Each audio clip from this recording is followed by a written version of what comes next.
This is TWIS, This Week in Science, episode number 1025, recorded on Wednesday, August 6th, 2025, prompting you to think scientifically. Hey everyone, I'm Dr. Kiki, and tonight on the show, we will fill your head with diabetes, pregnant roaches, and snail eyes. But first, thanks to our amazing Patreon sponsors for their generous support of TWIS.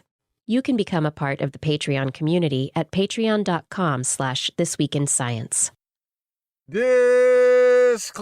Disclaimer. We are on our own. 22 projects to develop vaccines using mRNA technology have been halted by the Department of Health and Human Services in order to start investing in better solutions.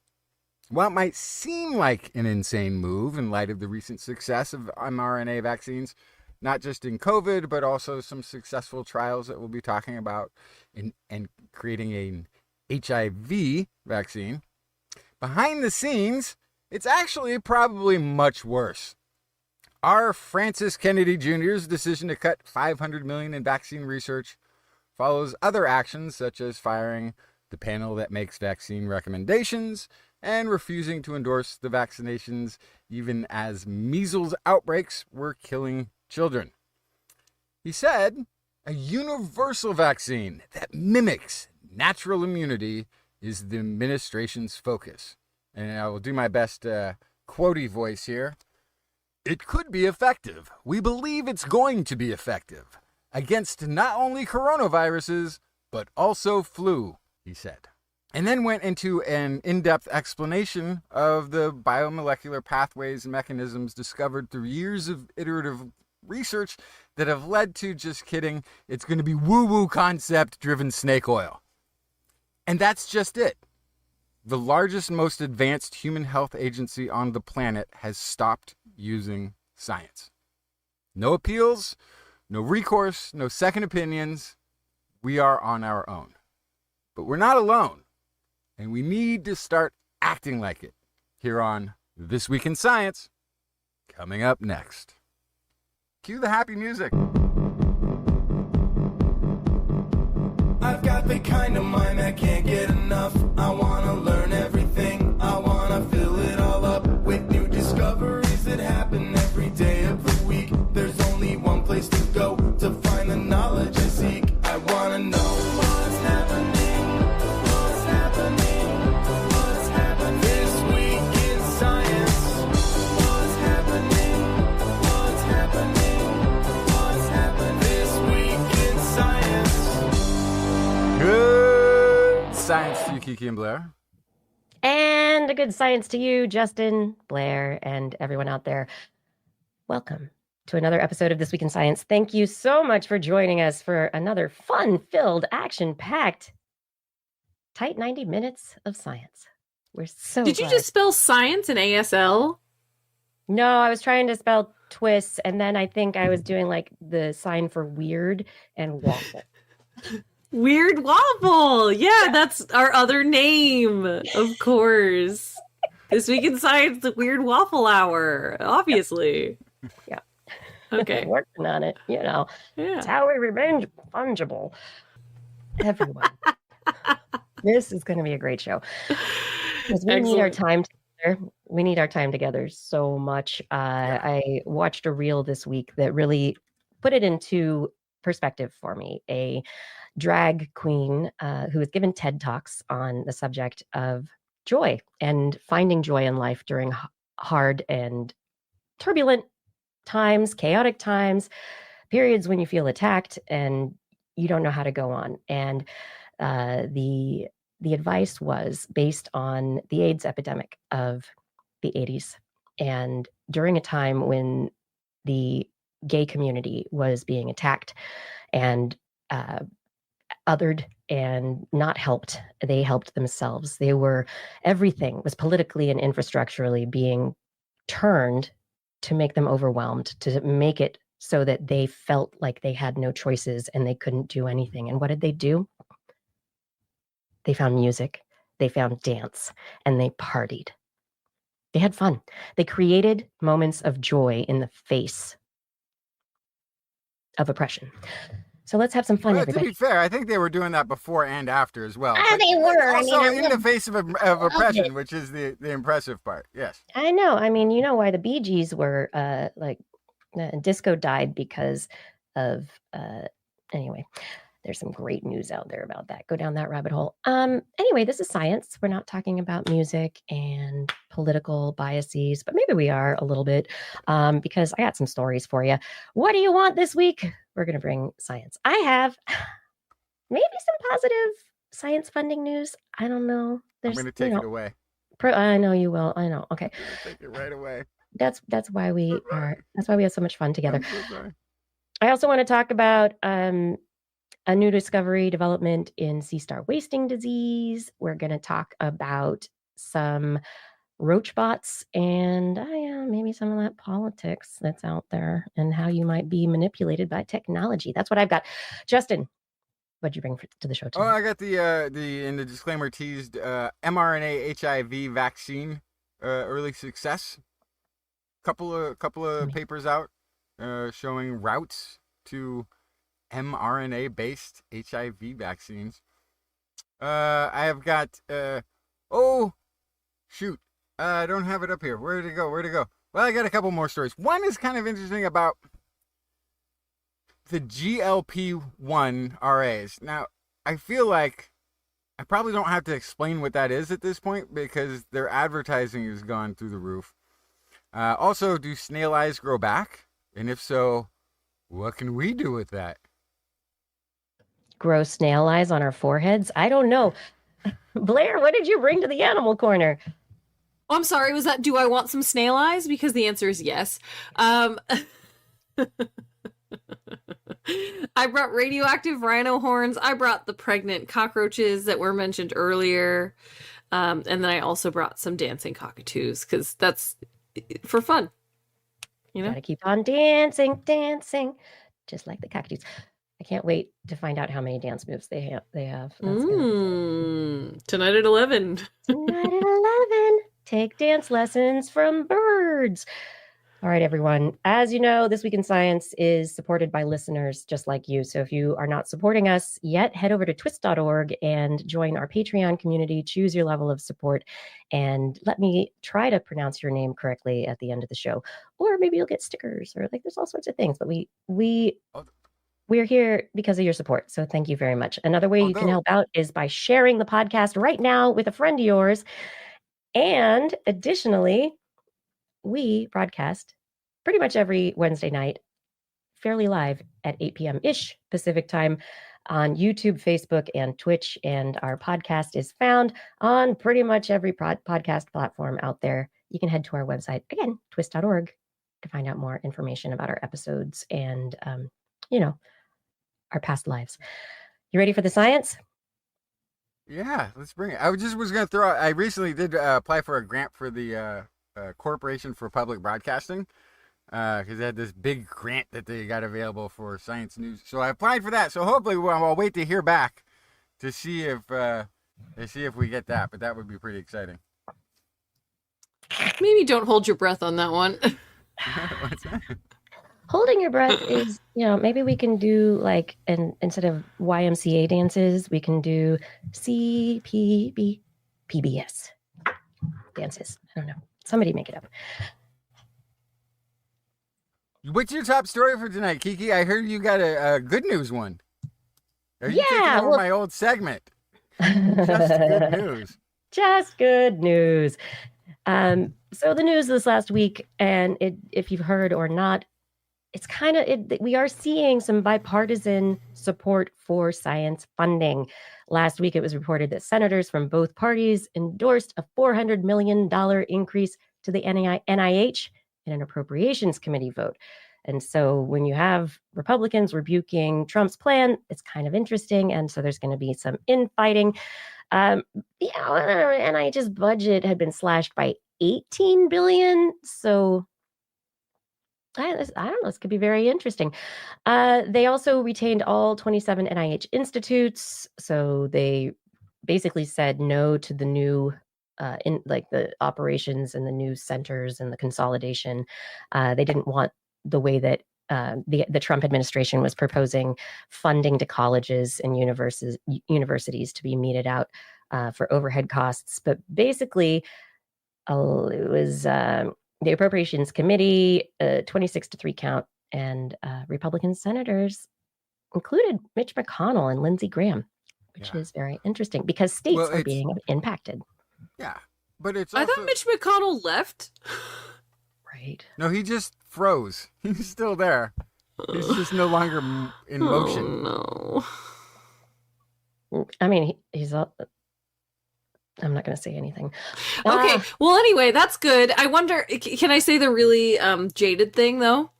No, don't. What? Okay, never mind. I won't. Can I point? Okay, so there's Claire, go for it.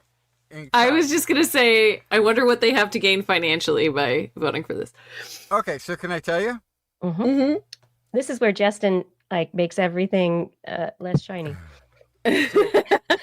So how much money?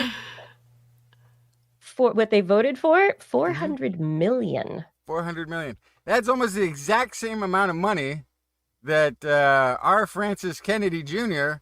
Wants to spend on his new program. Almost like to the $1 million. Interesting. Thank you for that. These are the things to pay attention to. Yeah. I mean, I would almost be in favor of completely defunding the government at this point. Because now I'm like, yeah, actually, that's a great idea. Let's get rid of all of the dollars that they can spend right now. Quick. Yeah. So I know you have a story coming up about mRNA vaccines. And are you going to talk about, the fact that they're not going to be funded anymore and probably complete. Yeah. We're going to talk about the fact that mRNA vaccine research is not going to be allowed pretty much in the United States anymore, or at least funded by the U.S. government. I think that's what you're saying right there is the key point in the United States. Yep. So not funded by the out U.S. of the government. bag. Yeah. And you'll get a lot of scratches trying to put that kind of knowledge back into a bag or something. Analogy, metaphor. But the point is, America is not going to be part of it. And we're a huge funder of this type of research. So obviously we accelerate things and make things happen quicker. Mm-hmm. But the science will continue without us because there's still scientifically minded countries. And guess what? They can hire anywhere in the globe. So if we've got leading scientists in the field of mRNA research, we'll just lose them. Mm-hmm. But there's a lot of countries who are not really rolling out the red carpet for to save American scientists, and there's a very interesting impact happening right now. But my final point on good news ish that might be optimistic is that we have the Government Accountability Office. I don't know what teeth they have anymore, but there was a report that came out yesterday, finding that Trump administration violated the 1974 law that makes sure that presidents can't supersede congressional appropriated funding. Oh, they violated a law, did they? Yep. There was a law that was violated by this administration. I'm sure there's going to be consequences. I seem to recall he's already violated at least 34 that we know of. That doesn't a seem to one. matter. That's not even talking about the administrative one. Yeah. I mean, rationally, logically, if the power of the accountability office holds and the report is listened to at all, it could give some backing to any congressperson that wants to push back against anything that the administration has tried to do in the upcoming negotiations related to where congressional money goes, and also making sure that stuff that should have gone out goes out and continues to. It's a fun ride. Doubt it. I doubt Thanks for the shiny. And I mean, we have enough history on the party that's supporting these things that I have zero faith that they will do a right thing. Listen, ultimately, our nation is going through a stress test and it is failing, right? And so that's if I can try to put like a silver lining on this, if I can try really, really, really, really hard, right? You can't. Like there's No. these laws and there's these rules and there's these guidelines and there's these expectations and there's no teeth. That's what we're learning. There's no teeth behind these things. And so if we are to start over, which is honestly my hope at this point, I've seen a lot of people talking about like, it's not good enough to go back to where we were before. We have to start fresh with a lot of these things because obviously we have failed the stress test. So it is time to reestablish these laws and regulations for how administrations can run and provide teeth behind them so there's actual real accountability, right? Like it can't all depend on one congressperson being loud enough and not being arrested on the congressional floor. Like it has to be more substantial and stronger than that. And so yeah, I mean, my only hope is that in 50 years we look back on this and go like, you know, that was a really hard time. Lots of terrible things happened. People died. Like a lot of bad things happened. Mm-hmm. But now we are in a safer space for all people who live here. That is the only hope that I have, is that in some decades, a stronger system has been built with better accountability. So can I point out just one sideline issue? Yeah. That's my biggest concern is not even what the politicians are doing right now, which is concerning enough. But it's what's happening with large corporate media is very frightening. Oh, so I have a thing that you're going to seg me right into that because I have a story that is a secret. Good. So one of the things that people are talking about is like this whole thing with one of the big media companies, so we don't get sued, paying out a substantial amount of money over something that all lawyers or people who know law agree that they should have been able to fight. And then another company kind of did the same thing. Another big. Now, a lot of this looks like maybe this is paying for a merger thing as a bribe thing, or maybe it was, just not wanting to be in trouble. But there's another problem with this. Now that pretty much all news networks are large corporate owned, what they've also done is helped themselves by paying those big rewards, because they've set a precedent now that you can sue people for the truth. Yeah. Mm-hmm. And they have to pay you. So that if one of these corporations' businesses doesn't like the reporting of another corporation's news network, they can collect money from them, even if it's true. It's the most insane, insidious thing, but they've lost nothing. They're setting a precedent so that you can't counter a corporate voice. Yep.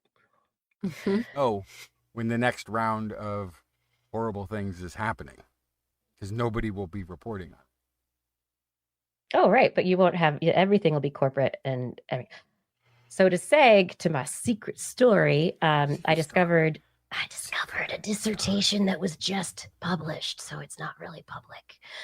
This dissertation is titled, "Who Are We to Argue? How Conservative Media Mobilize Identity in Science Hostile Discourse." This now PhD has written their dissertation on the question of what happened in media to get to the point now where science is a political issue and is something that can be dismissed, that the facts, that truth, that evidence, that knowledge can be diminished by opinion or by political bias. And so the research looked at political discourse analysis on 400 articles from conservative media. 200 regarded Greta Thunberg, and 200, can you guess who the other person was on the other side of things? Anthony Fauci. Two people who are being demonized in conservative media for various reasons. The analyses of these least similar cases, climate change, COVID, or public health, revealed that The media portrayed Fauci and Thunberg as agents of the political left, using science as a tool to dominate the right in a populist binary struggle over which group should embody American identity. In each instance, the similarity, conservative media leveraged aspects of conservative identity to morally justify rejecting the messaging of Thunberg and Fauci. While most conservative content avoided direct engagement with the science that was advocated by them, a subset that did represented conservative identity as respectful of scientific expertise. And in the dissertation, they describe a discursive method of justifying the rejection of the work of experts while avowing respect for science as an epistemology of moral discernment. So conservatives present the moral character of a science communicator as a criterion for assessing claims of truth. So can you use that sentence again? You said that they used to describe Greta and Anthony Fauci. Well, what was it again? Say it again. Conservatives present the moral character of a science communicator as a criterion for assessing. Oh no, earlier when you said they were unreliable because oh right, yes. So they to reject, oh here it is. Science is being used as a tool to dominate the right, the binary straight. Which group should embody American identity? They leverage aspects of conservative identity to morally reject Thunberg's and Fauci's messaging. Right. So is that whole idea that they're like they have this liberal identity and this liberal agenda, and that they're skewing data to right? Which there's this saying that every accusation is an admission. And that's one of those things where, oh, you think they're fabricating data to push the left. Are you saying that because that's what's actually happening on the far right? I don't know. I wonder. The researcher concludes that selective science hostility discourse, there's a term now, selective science hostility discourse, basically choosing little wedge issues to be to use to be aggressive against. It's best understood as a strategy for morally legitimizing politically motivated rejection of the truth claims and policy recommendations of science communicators. So for people who consume the news and consume the media, be aware of the arguments and the messaging that's out there and how they might be representing particular individuals and how that also connects to your identity, and ask yourself why you believe it and why you think it, why you trust this source versus that source, and why you might actually think that a girl that goes out and spends her whole life advocating to save humanity by fixing the climate just a little bit. Let's just change things a little bit. Why? Well, this is also the group of people that like to take, people who are under heat for being sexual predators and try to put all these kind of characteristics on them to be like, oh, but he's a member of the water polo team and he's on the honor roll and all these things to try to say like, oh, but we don't want to ruin his otherwise bright future, right? So they do it the other way too, where they try to lessen bad things, be trying to use kind of like moral character tropes. If they're that good, how could they be that? Right. How could what they did be that bad?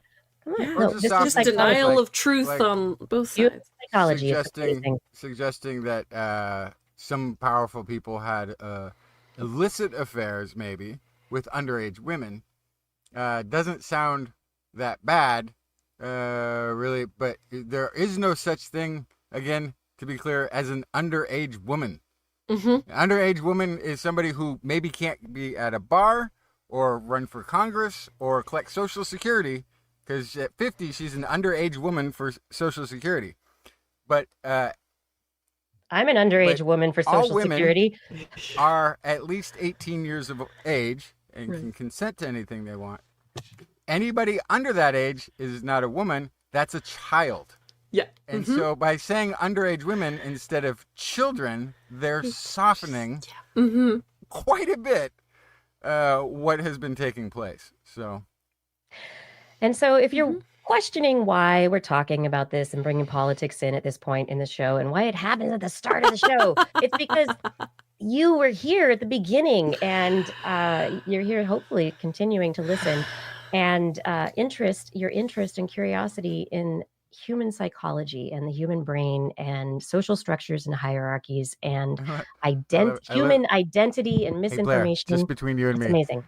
I can't believe Kiki's working that hard to hang on to our 2 MAGA listeners. No, I think No, that, if I that's got my not what I- time machine and I went back to 2012, right? Like there would be a part of this that it'd be like, oh, why is politics getting in this science show? But we are.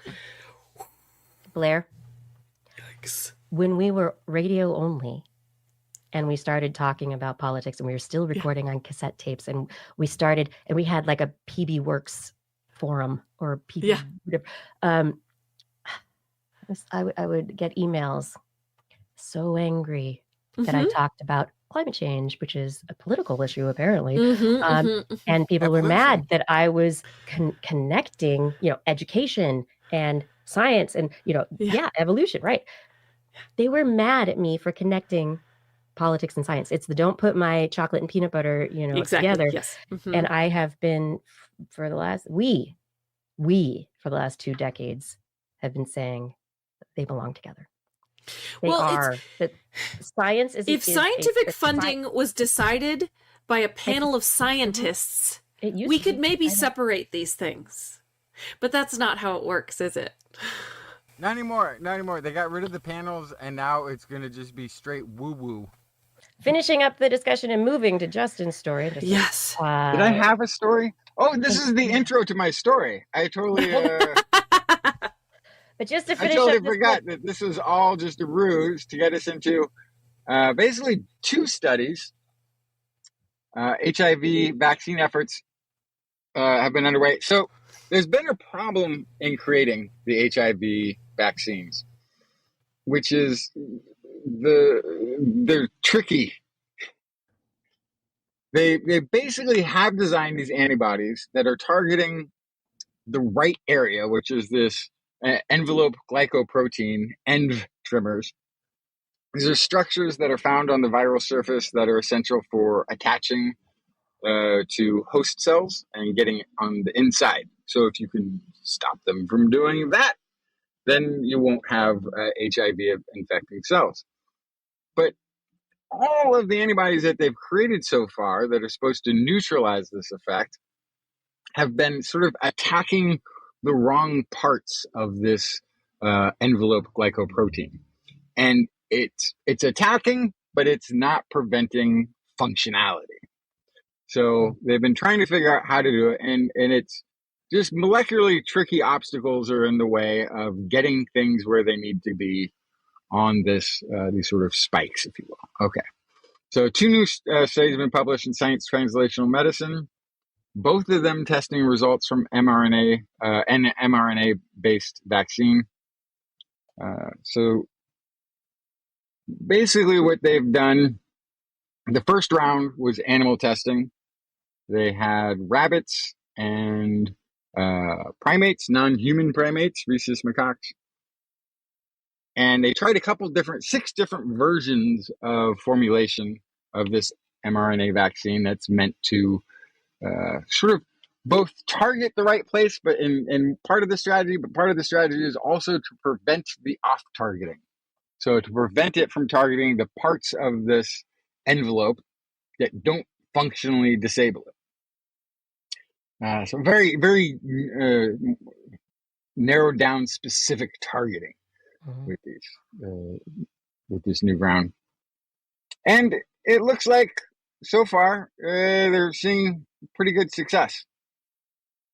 They are finding this was a year after immunization in the animal studies. They found persistent envelope-specific plasma cells that were still being generated. So first of all, the vaccine's taking; it's creating the immunity, and results showed that mRNA-encoded membranes anchored to these HIV envelope trimmers triggered been neutralizing antibody responses, meaning they were hitting the right targets in most of the recipients. That's In the amazing. human trials, they had 108 HIV negative adults, and then so they were basically looking to see if they would create the vaccine version, which is that sort of mimicking version that can do the attacking. And it looks like it was successful there as well. So they're finding binding antibodies response to non-base epitopes were higher in this group with greater frequency of memory B cells binding to the neutralizing parts, attacking the right targets of these envelope trimmers that are responsible for that attach and enter function. So that also looked very successful.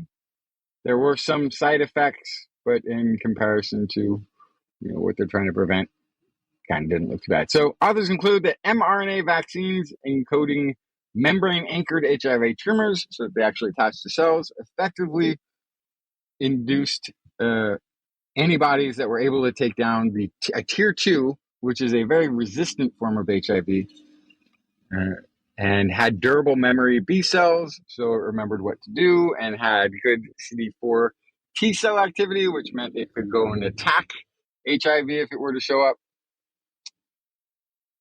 But this is also not universal yet. So this is also a specific strain of HIV. The goal is to make it go for a universal one, so that all of the strains can be countered in this way. But this one was so far a very strain specific targeting. But with this success, both in the animal and the human trial, showing that they can get sustainable antibodies that are able to target the right parts of HIV, they can try to focus more on universal targets within the strains. And also with this technique that they've got that is preventing it from hitting the off-target ones. So in this example of this mRNA vaccine, one of the issues with HIV is that the virus hides, and so you can get rid of a whole bunch of it with, through various methods, but there might be little bits because it's this it hides in the genome, or it hides in little pockets, right? And so it's not just when it starts producing little like proteins and stuff to create new HIV viral particles, it gets in and finds them. So this is before it gets into the cell. This prevents it prevents infection. The virus from attaching to or entering cells. So this could be something like the flu virus, a flu vaccine or COVID vaccine, or exactly. So and that's what's kind of frightening about what's taken place is they're finding mRNA uses for all sorts of things. There's gastrointestinal issues that they've had some successful trials on, where you can take a pill. You don't need a shot, but it where it's repairing damage in the gut and the intestines. Like there's all sorts of things that mRNA concept is showing early success in trials. And that research that they're talking about canceling isn't just like canceling the next wave of COVID vaccine. That's like the least of it. It's canceling research into a diverse array of human health issues that could be countered by mRNA vaccines because woo-woo decided. Yeah. One of the big mRNA research is one of the leading positive potential treatments or ways to avoid devastating cancers. And so a lot of that research is still taking place at universities, but again, that's a lot of that is from the funding from government that is no longer interested in funding such things because woo-woo instead. Because reasons. It's not even like they have like a thing from what I can read, and I had to do the best reading I could do on it was on NPR, which just lost its funding because I'm reading that the Corporation for Public Broadcasting is now no longer exists. Oh, wait a second. That's where our money was supposed to come from. Yes. But it's not even like announcing that they have an alternative. It's that they're going to put all of the money into a thing that they think will work that they haven't researched yet. So why do they think it will work? Because woo-woo. And that's it. That's the answer is woo-woo. No, it's That's what's behind the scenes. it's called Is nonsense. large transfers of data and companies and higher salaries and the moving. I'm just not going to say anything anymore. Anyway, I wonder where all that data from publicly funded research is going to end up. Mhm. Yeah, I can't keep quiet about this stuff. Thank you for the story, Justin. Maybe. Did I bring the story? Oh, I guess I did. Oh, and You then I did? must have another one. No, but the next one is Blair's because she's radioactive and she's bearing the rhino horn. Yes. So I swear we talked about this in 2021, but I couldn't find. I tried to find it on our website. But in 2021, Wits University talked about making rhino horn radioactive. Does it sound familiar at all? Yes. Yeah, no, So, I actually remember so- the conversation, I think. Was Mm-hmm. it so they could track it from like it would Yes. be specific isotope release or whatever from different horns? Yes. they So would the know, idea like, is backtrack the poachers. yes. So the idea is to embed radioactive material into rhino horn so that then if that rhino horn is later trafficked, it would be very easy to detect. So you'd know if it was illegally harvested, I guess, rhino horn, for lack of a better term. The idea is that also making it harder and harder to move rhino horn would make it less valuable, and that also making it radioactive would make it less valuable, make it less pure for traders, right? And It would set so, off like if you couldn't bring that thing into an airport, it would probably set off right. their alarms. Yes. And so they kind of set this proof of concept in 2021, and they tried it out on 2 rhinos. It looked like it was going to be a successful, potential launch for a larger study. And so they actually just published their larger study. So in this one, they said overall it's been about 6 years of research. They started in 2019, so that first article was released 2 years later. Now it's been another 4 years, and so there's a few things that they have figured out. So as of 6 months from this publishing date, they embedded low levels of radioactive material into the horns of 20 rhinos in the wild. And so they did experiments on the blood of those animals, because the big kind of public response, of course, was, how do you know this isn't going to hurt the rhinos? You're Right. mutating the rhinos? What? Oh my gosh. Yes. Is this how the X-Men happened? I don't know. Anyway. Mhm. But it's all reversed, right? Like the rhino's like, what happened to you? Oh, did you get superpowers? No, actually, I got all like soft and flesh. I got like humanized. It's really Right. terrible. It's hard to be Yeah. a rhino now. Yeah. Yeah. Absolutely. I'm bipedal. This sucks. This is not an efficient way of moving at all. Anyway. So they did experiments on the blood tests. They did veterinary inspections. They confirmed everybody was unharmed. It appears that the radioactive isotope did not enter the bloodstream at all. They said, we have demonstrated beyond scientific doubt that the process is safe for the animal and effective in making the horn detectable through international customs security systems. In fact, so no damage at all in the 20 rhinos in the pilot phase. They checked blood cultures. They examined micronuclei in white blood cells. Everything looked good. And then they used the same technology to embed fake horns 3D printed horns and put them through a bunch of tests to see if they were detectable in different transport scenarios. They put them in carry-on luggage, they put them in air cargo shipments, they put them in priority parcel delivery systems, and in each case, even a single horn with low levels of radioactivity, even lower than would be in the wild, triggered the alarms. And in one case, they actually were able to detect it inside a 40-foot shipping container that was full of other things. So they Perfect. were definitely able to find it. Yeah. Now, the only food for thought I provide here, this sounds great, but there's two kind of things to keep in mind. One, you have to catch the rhino and embed the radioactive material. Okay, so you have to do that for every individual that you're attempting to protect. But the second piece is, if you make it even harder to transport, are you actually making it more valuable? Probably. Yeah, I thought about that as soon as you were saying, like, you know, as soon as there was less supply, that would.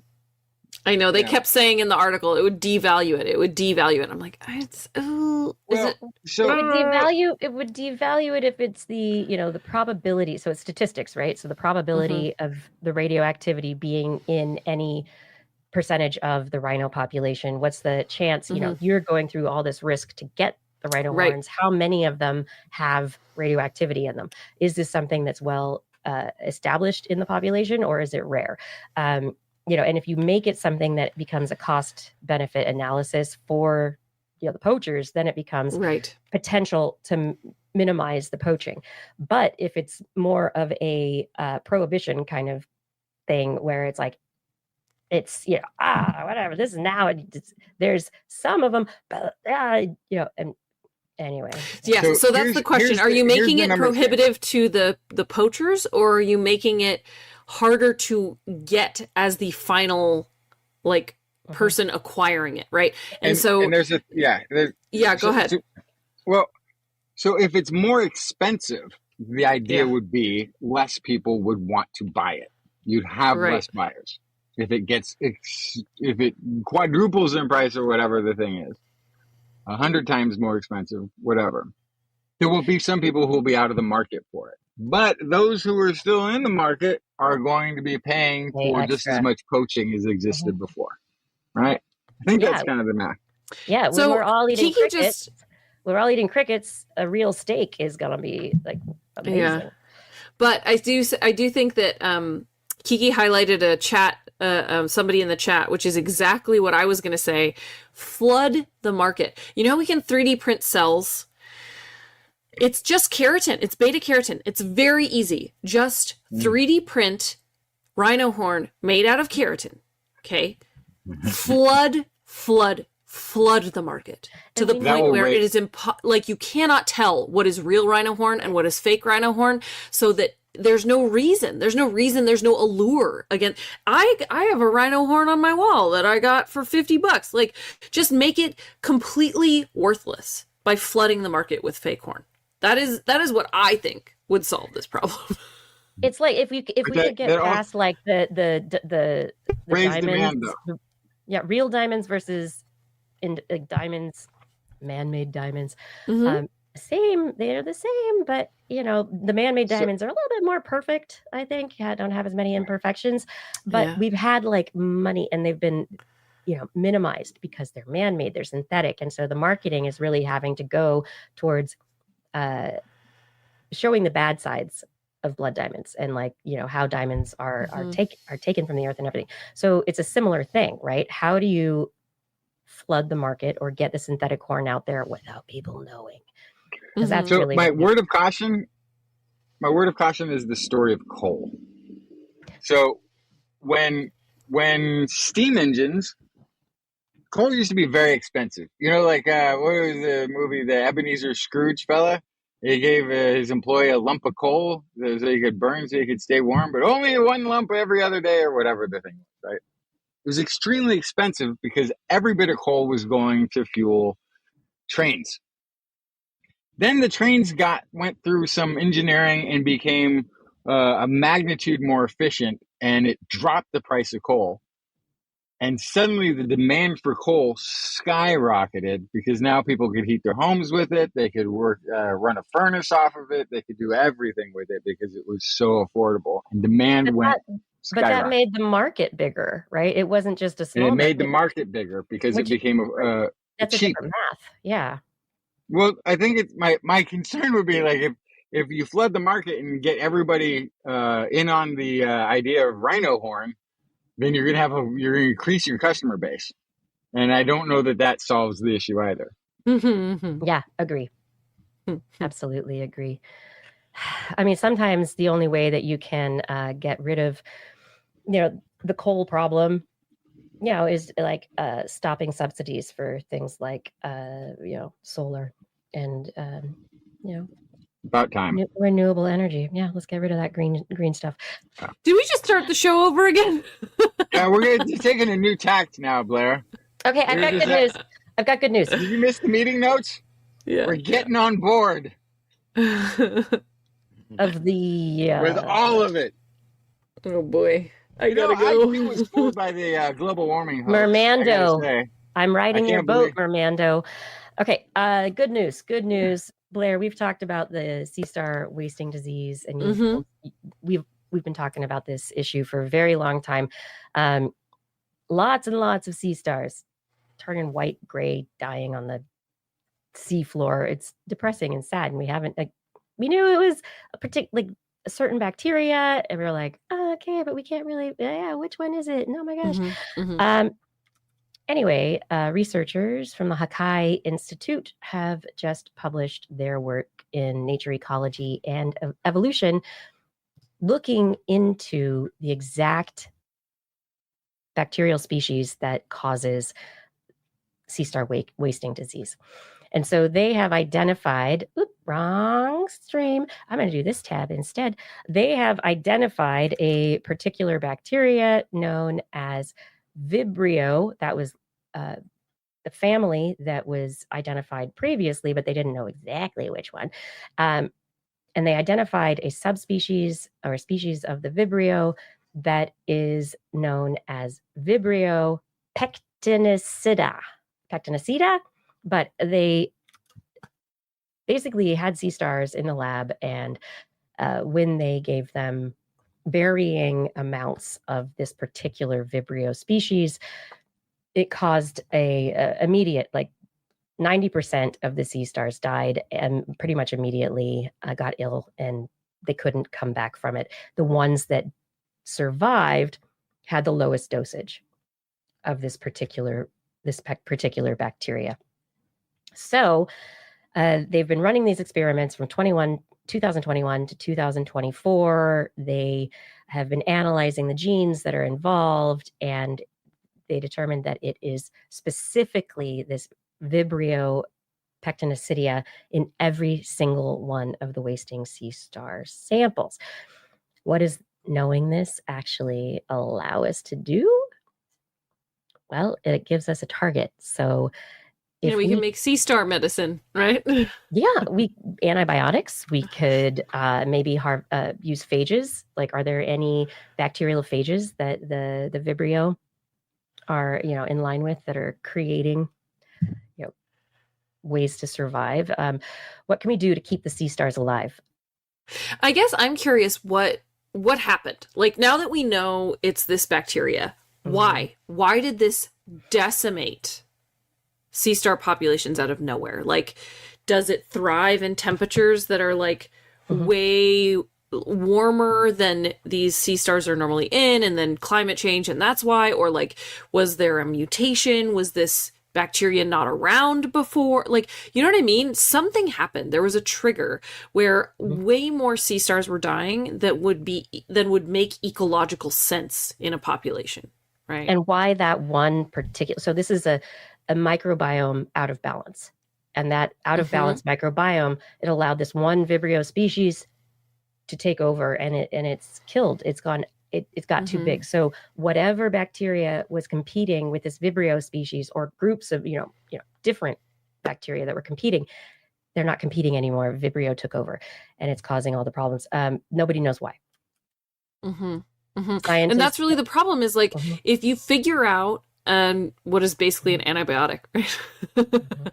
To be able to like release targeted into the water column in targeted spaces, or even like inject into sea stars, or I don't even understand how you would really make this happen. Like, it's the ocean. Like, it's the epitome of a drop in the bucket. How do you inoculate sea stars in the ocean, right? But even if you figured that out, how are you sure it's not going to mutate and be worse? Again, yeah, what is the balance, right? And so are we just in the middle of one of those fluctuations that is on its way to a new balance, or are we in this place where what we're seeing is just the monoculturing of the microbiome, which impacts the entire ecosystem? Pesticola is asking, is this something that we should interfere with if natural? So like Blair was saying, it started popping up with higher temperatures in the sea and climate change stuff, but there's no real smoking gun as to where it came from. And so that is the question. And it is probably because of us. Right. But what? But what? Which Right. thing? And is it PFAS? Like, what is this? Is it antidepressants? I don't know. How do we help ocean ecosystems adapt to the changing temperatures and pH balances that are coming? It's coming, and it's everything is shifting as a result. I mean, and can we help adaptation? I mean, I think that is an important question. How do we help balance, without too much chaos in the middle of it? Anyway, I love all these videos of the sea stars. They're so pretty. I know. They're so the crown of thorns sea stars, the whatever you call them, the ones with the million arms. They look wrong. They look like a kid got carried away drawing a sea star, right? Like, no, too many. Okay, bud, good job. Like, you know what I mean? It's just they look so wild, and they're usually so, like, vicious is even the wrong word, but they're so impactful on a habitat. Like, I'm used to talking about them as the problem in a habitat. Like, oh no, there's too many crown of thorns sea stars. It's destroying the habitat because they're so good at eating. But do they eat sea urchins? Like, do they compete against the other consumer of the ecosystem? Oh my God, it's been so long since I worked at the aquarium. Like, is that one of the balances? If the sea stars go, or the urchins going to continue to take over, and then are we going to lose all our seaweed? And they eat coral. That's right. They mostly eat coral. All right. So it's a coral's defense mechanism because of all the bleaching. They're like, we got to preserve what we can. That's another. That's probably there might be a connection there. Yeah. Oh, they also eat sponges, and they also eat mollusks. Darn. We need them. So we get more mollusks. We could. That's not a problem. You don't hyperdeoxygenate anything if you get too many of them or anything like that. Yeah. No. Okay, Blair's going down a rabbit hole because I am sorry. Her favorite subject. I'm done. We got to redirect. So it's time for Justin to tell us about a really exciting story about I don't know, a new treatment, a new cure. What's going on? Well, not in the United States, but in Sweden, Uppsala University-led investigators report that a gene-edited donor islet cell survived 12 weeks inside of a man with type 1 diabetes, and they used 0 immunosuppressive medications. That's huge. Yeah. That's so. Huge. This is a one patient study. So it's like super like we should really like this is this is everything. One patient, but this is promising. And so these what do you call it? Islets is like it's a sac of it's a cell sac that generates hormones from the pancreas, and these go around and they regulate blood sugar. They can create insulin, they can create glucose, they can basically do all the regulation. And so if you're one of those few people left that the dog industry has described as not being diabetic or not needing one of their products, this is what maintains healthy, normal blood sugar. It's a big part of it anyway, is up and down regulating the glucose levels. So they managed to do this implant, and there was a little bit of gene editing step in between, taking it from a donor and putting it in. However, it did not cure the man because they didn't put in enough, but they knew that. So they did. He's still doing daily insulin but it's slightly reduced. The insulin therapy the insulin therapy was about a 7% of what they think would be the full replacement of beta cells that they need to maintain the hormone levels. So this was basically like proof of concept. Let's just see if those cells survive, if the body proof of survival, proof of function. Yep. And also not like starting a cancer, not like going wild and rogue inside the person's body. Yeah. Yes. So iterative leap, I guess, right? It's still an iterative step, but it's like a big one.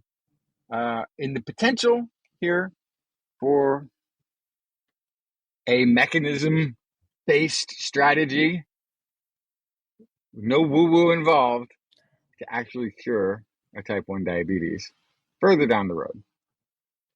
But it's on its way. I mean, it's amazing. Like that is the kind of thing that we need. And it's the kind of thing that can be for individuals. It's, editing a gene, changing the particular base pairs that make your islet cells not work correctly.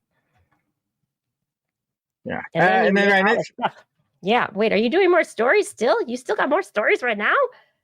Oh, I think so. Oh, you're going to go to the break. That's right. It's like the tiniest break because I know how tired Blair is.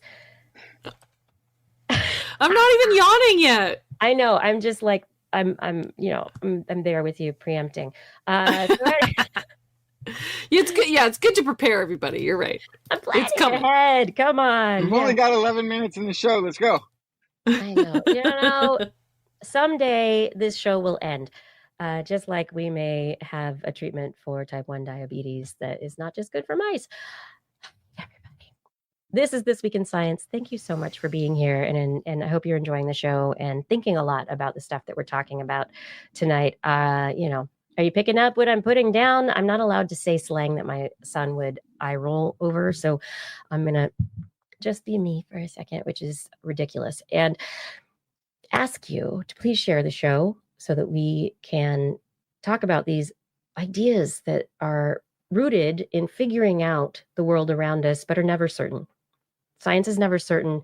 We're just figuring out this, the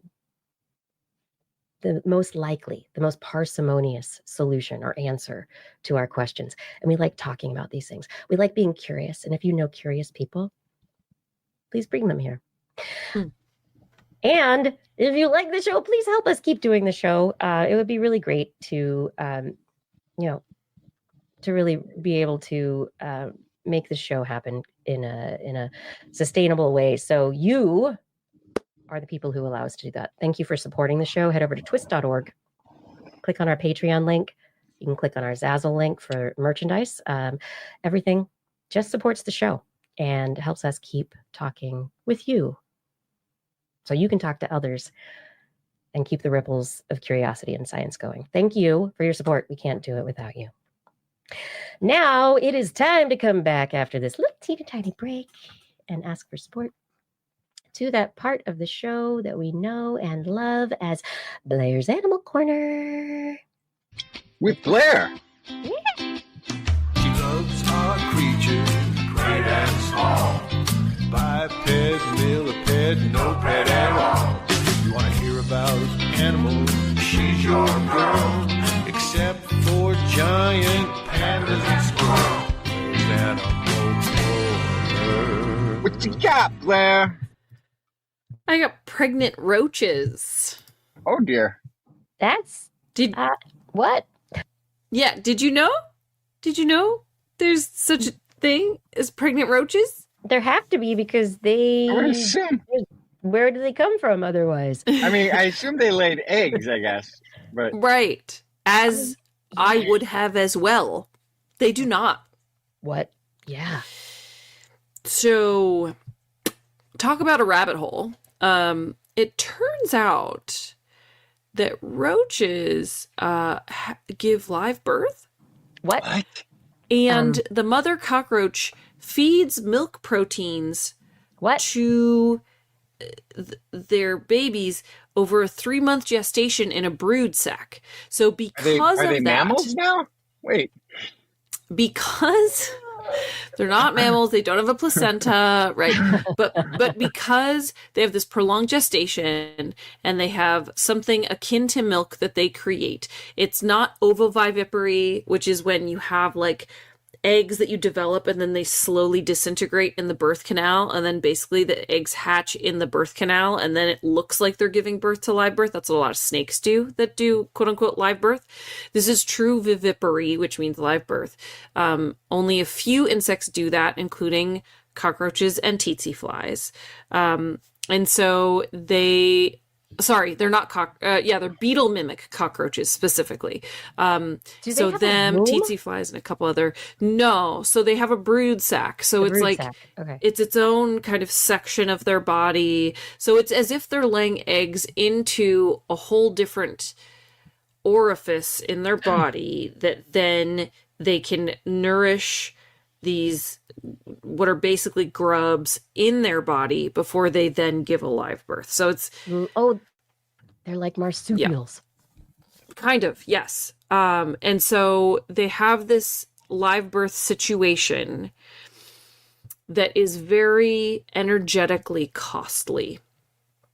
And so this recent study from the University of Cincinnati found that these cockroaches, like people, need more sleep when they're, and I'm just going to do the biggest air quotes in the world, pregnant.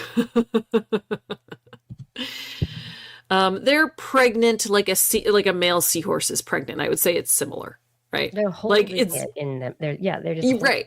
It's like a male seahorse, right? Yeah. So, we call that pregnancy too when we talk about it, even though it's like not the same. Like there's no placenta. Like there's not, as a person who was once pregnant, I'm guessing it's not the same. But I mean, they're feeding them with a milk-like Right. substance that is that's energetically costly. Their body has Right. to And so produce it. that is less like lactation and more like a placenta Oh, because they are still internal, because they are still developing, because it is a nutrition source internal to the body of the mother. It is a lot more like a placenta than lactation. But anyway, I'm having like I don't know, one of those like weird 3D kind of thing where visual puzzle things where you look at it one way Yeah. and you can see it, you look at it the other way, you can it's see that it, meme and with the math floating at you and you look confused. I'm like Yeah, exactly. Julia Roberts, really confused by math. Yeah. Yes, exactly. Yeah. So sleep. That's all it comes down to sleep.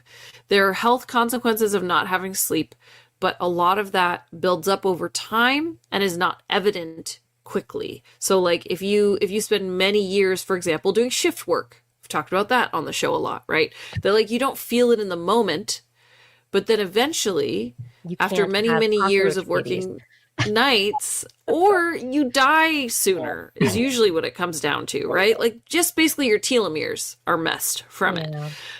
But in this case, they looked at the sleep habits of the Pacific beetle mimic cockroach, which is found in Hawaii and parts of Asia. And they found that chronic disturbance of the mother's sleep harmed not just the cockroach mother, but specifically the development of the babies. It prolonged their gestation and it interfered with this, again, giant air quotes, milk production via these proteins. And so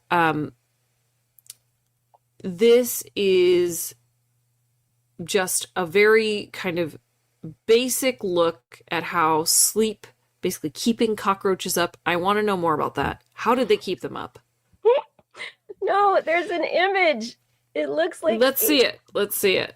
There's an image. They're just Oh no, they shook them? They shook them on like a vibrator, like it would be like a goodness centrifuge, except gracious. it's just a No, vibrator. it's a plate shaker. Yeah, it's a plate shaker. Yeah, it looks Poor like buddies. Poor pregnant cockroach. Like, can you imagine being pregnant and finally laying down? Well, I guess that's like having a kicking baby, actually. That's pretty accurate. Like, that's like third trimester stuff. Like, you're like, all right, finally, I'm gonna lay down. Oh, I'm so uncomfortable. What, you're awake now? Like, that's for sure. That's relatable. I think I slept worse in the last few weeks before giving birth than with a newborn. Honestly, it's awful. it was was wild. Anyway, so relatable. Hashtag relatable cockroaches. Anywho, there are connections between pregnancy and sleep in humans, and so now they're seeing it in a model insect. So this is something that transcends animal kingdom clades, and here it is, the first yawn of the night. Sleep. We're talking about sleep. I'm getting tired. Oh my gosh. It's what's happening. You talk about sleep enough, you get tired, right? So, anywho, this is an excellent opportunity to look at that in a very, I hesitate to say basal, a very like separated evolutionarily animal from humans, and see something that we have very much in common. And so if it is true for cockroaches and humans, you bet your bippy it's going to be like everything else in between, right? And so I think that this is something that could be a really interesting kind of field of research to expound upon in the future. So anyway, don't shake the cockroach. Or I guess do for science. For science, yeah. And speaking of, blew my mind, but thank you. Keep going. Yes, shaking the cockroach. That might be a new dance move that you could invent if you were a cockatoo. Is that good? All right, so this is from Charles Sturt University in Australia. Shocking. Cockatoos in Australia? Never. They found that cockatoos do 30 distinct dance moves, and they combine them in unique ways. 17 of those 30 were newly identified in this study. And that's pretty much the whole story. I could go into more detail, but essentially they analyzed videos, they looked at things on social media, they also looked at captive cockatoos, and they like played music for them, they played a podcast for them, and then they played them nothing, and then they watched them dance. Turns out cockatoos will dance any old time. They don't need music. And they all kind of have their own style, and they have very complicated dance moves that they can do. They're headbanging, they're sidestepping, they're doing body rolls. We've seen this on the internet. Like there's so many videos, memes, etc. Yeah, they're amazing. Yeah, and each individual had their own kind of top 10 that they would go to the most often. And they found that all these different species of cockatoo, they all dance. There are other wild parrots that dance. It is a widespread thing that birds do. We know this. If you've ever seen a nice David Attenborough special, you know that there are birds that dance for each other. So what this study tells us, aside from just being fun, which is important, by the way, it's finding fun things in nature and just kind of the reveling in the beauty therein. Aside from that, it just tells you that there's a lot of complex movements happening. There's individuality and style between individuals and species, and that they will dance for any reason at any time. They do not need music to do so. But if you look further, you will probably find more dancing happening in other birds, maybe even outside of the Psittacine realm, outside of parrots and cockatoos and things, but also perhaps in other animals. I know we talked on this show, it feels like years ago now, about I think was it a seal or a sea lion? I can't remember. It was a pinniped of some sort, Yeah. some sort of marine mammal that that kind of could drum with a beat to a song, right? Or nodded his head to a song, I think too. And so they're saying like, this is pretty much just humans and birds dance. I'm going to go ahead and say nah to that. But maybe humans and birds have been studied very methodically in their dance. And now I think it's time to branch out and watch some other animals dance for science. And what is It's kind of interesting that the animals that we have around us most, dogs, cats, they don't really seem interested in dancing. So can I push back on that? Because No, that's final answer. Of these course. cockatoos specifically, they studied, like I said, they played music, they played a podcast, and they had just silence. And the cockatoos danced no matter what. Yeah. So is it dancing? Or is it just body communication? Is it the same as what bees do to communicate with each other? Is it the same as your dog wagging their tail or bouncing up and down when you hold a ball? Like, how is this specifically dancing other than us going, oh, that looks like dancing? Like, you know what I mean? It's just communication. It's just body language. I mean, come on, Claire. Only humans use body language. I mean, Go back to the other screen. There was like a very low percentage of them that were using wing flapping involved in their dance. I thought that was interesting. Yeah, flapping was only 4.3% of the dance motions. I feel like if I was to be a dancing bird, I would be like all about the flapping. But well, if you looked at that. What? Oh gosh, what was the name of the bird in that famous Planet Earth video? Oh gosh, I can almost pull. But the idea, I can almost remember. It's the one that goes whoosh, and like it basically looks like a mask. Oh man, I can almost remember it. The black one with the they're doing. Was that a bowerbird? No, bowerbirds do the blue. They bring the the blue bower stuff. Yes, but that is a. Gosh darn it! You just did that. I know. To my brain. I know. I had it. But and it's the one that looks like a I don't know, the guy that does the stuff with the bull. Matador. But I think it's interesting that the wings, like wings back is was only seen in 2 parrots. Same with the flapping. Like those were some of the lowest percentage moves were wing specific, which if it is a communication, wing stuff could be really easy to miscommunicate things, right? Because this is like how you're taking off. Yeah, This might be temperature control. This could be, all sorts of things. It's like Justin's mad at me because he went to walk. Yeah. Yeah, like he moved his legs as if you were walking and it was saying volumes to everyone, which the right walk can do. But I think that's interesting that all of this, the majority of the communication is non-wing oriented, and that does make it sound more like intentional communication. Armando T is saying it was a bird of paradise. Okay, all right. We're gonna look it up real quick. Well, anyway, point being, I think that that's just body language. That's what I think. We can call it dancing if we want, but. Yeah. If it has nothing to do with a beat or music, it's body language. And guess who does that? Everybody, all animals. But the bearded dragons wave at each other. But the question is, what movements are individual birds doing or other animals? Why is it same as like a song repertoire in songbirds where they have show off how many different songs they know and things they've learned? Like, what is the variation? Like, are there certain movements or dance moves in other certain situations? Like that, the correlation between where, when, how, I think is going to elucidate a lot more there. Right. There's more to learn. Yeah. I think considering it body language actually like makes it more interesting because then there's way more to study because then it's language. I mean, and they're amazing vocalists already with their whistles and squawks and all. I mean, they're so amazing. Yeah.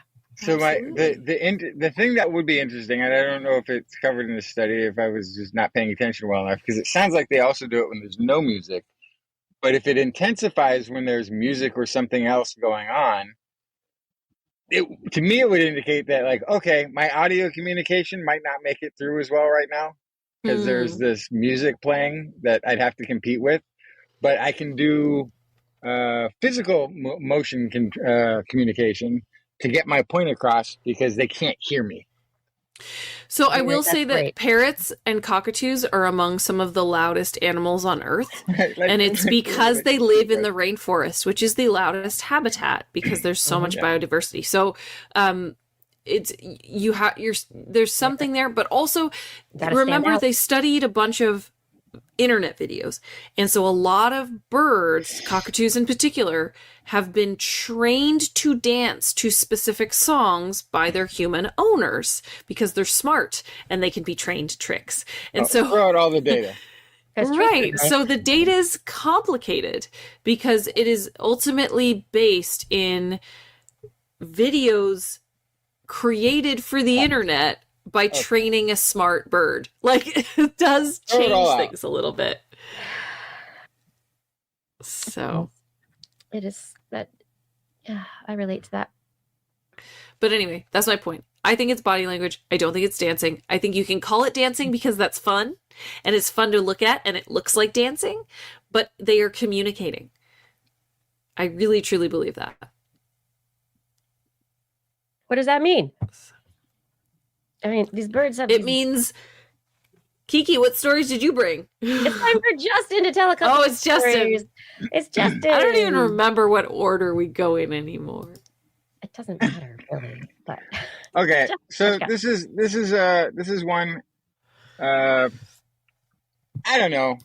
I whatever. I'm just gonna say it. Yale School of Medicine estimates that there's approximately around 17 million children, 5.8 million adolescents, 11.1 million young adults in the United States that meet eligibility criteria for glucagon-like peptide-1 receptor and agonists, GLP-1 RA drugs, for things like obesity.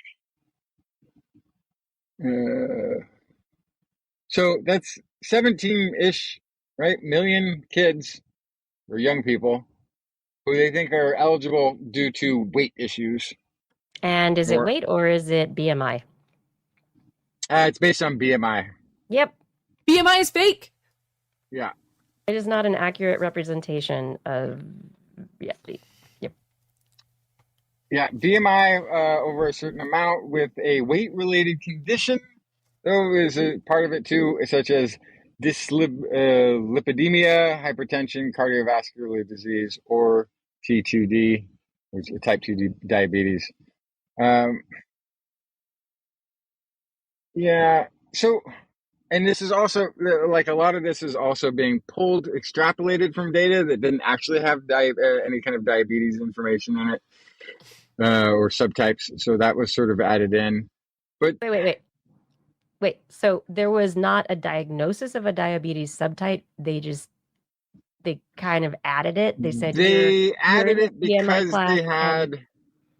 And you have a thing. They had to extrapolate it based on treatments, but it's okay.